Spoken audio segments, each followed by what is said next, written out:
సిగ్గుశరం లేకుండా ఇంకా ఏదో మొత్తం ఇక తెలంగాణ ఉద్యమంలో మీరే చేస్తారని చెప్పేసి పొంగలా కొడుతూ ఉన్నారు. ఈరోజు ఉస్మానియా యూనివర్సిటీలో కావచ్చు, కాకతీయ యూనివర్సిటీలో కావచ్చు, విద్యార్థులు వేలాది మంది విద్యార్థులు జీవితాలు త్యాగం చేసిరు. 1200 మంది అమరులైనరు. ఉద్యమకారులు, కళాకారులు, ప్రజా సంఘాలు అన్నీ కూడా ఇన్వాల్వ్ అయినాయి. కనీసం వాళ్ళని గుర్తించే ప్రయత్నం చేయలేదు, గౌరవించలేదు. ఇటువంటి సన్నాసులు దద్దమ్మలు ఈరోజు మీరు మాట్లాడుతూ ఉన్నారా? మీరే బ్రాండ్ అంబాసిడర్ మాట్లాడుతూ ఉన్నారా? దయచేసి రేవంత్ రెడ్డి గారికి నేను ఒకటి విన్నవిస్తున్నాను. చరిత్ర మళ్ళా పునర్లిఖించాల్సిన అవసరం ఉంది. తెలంగాణ ఉద్యమ చరిత్రను మళ్ళా ప్రజలకు చెప్పాల్సిన అవసరం ఉంది. తెలంగాణ ఉద్యమ చరిత్రలో ప్రతి ఒక్కరి పాత్రను ఈరోజు ప్రజలకు వివరించాలి. కేసీఆర్ ఒక్కడే కాదు, కేసీఆర్తో పాటు విద్యార్థి నాయకులు ఉన్నారు, విద్యార్థులు ఉన్నారు, యువకులు ఉన్నారు, అమరవీరులు ఉన్నారు, ప్రజా సంఘాల వాళ్ళు ఉన్నారు, కళాకారులు ఉన్నారు.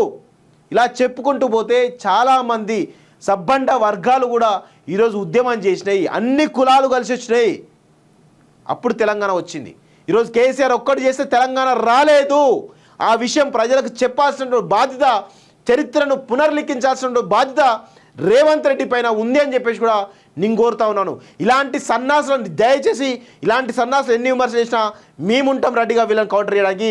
మీరు తెలంగాణ ఉద్యమ చరిత్రను లిఖించరా ఒక్కసారి ప్రజలకు చెప్పాలి. వాస్తవంగా తెలంగాణ చరిత్ర అంటే కేసీఆర్ కాదు, తెలంగాణ చరిత్ర అంటే అమరవీరులు, తెలంగాణ చరిత్ర అంటే విద్యార్థులు, తెలంగాణ చరిత్ర అంటే కళాకారులు, తెలంగాణ చరిత్ర అంటే ప్రజా సంఘాలు, తెలంగాణ చరిత్ర అంటే కుల సంఘాలు, తెలంగాణ చరిత్ర అంటే ఈరోజు తెలంగాణ జేఏసీలో ఉన్నటువంటి వేలాది సంఘాలు, తెలంగాణ చరిత్ర అంటే కుల సంఘాలు, తెలంగాణ చరిత్ర అంటే సబ్బండ వర్గాల యొక్క సమిష్టి కృషితోని ఈరోజు తెలంగాణ వచ్చింది అనేది మనందరం కూడా చరిత్రలో చెప్పుకోవాల్సిన అవసరం ఉంది. దానిలో ముందు భాగంలో అమరవీరులను ఉంచాల్సిన అవసరం ఉంది. ఆ దిశగా రేవంత్ రెడ్డి ఖచ్చితంగా ఇనిషియేట్ చేయాలి. మేము సపోర్ట్ చేస్తాం.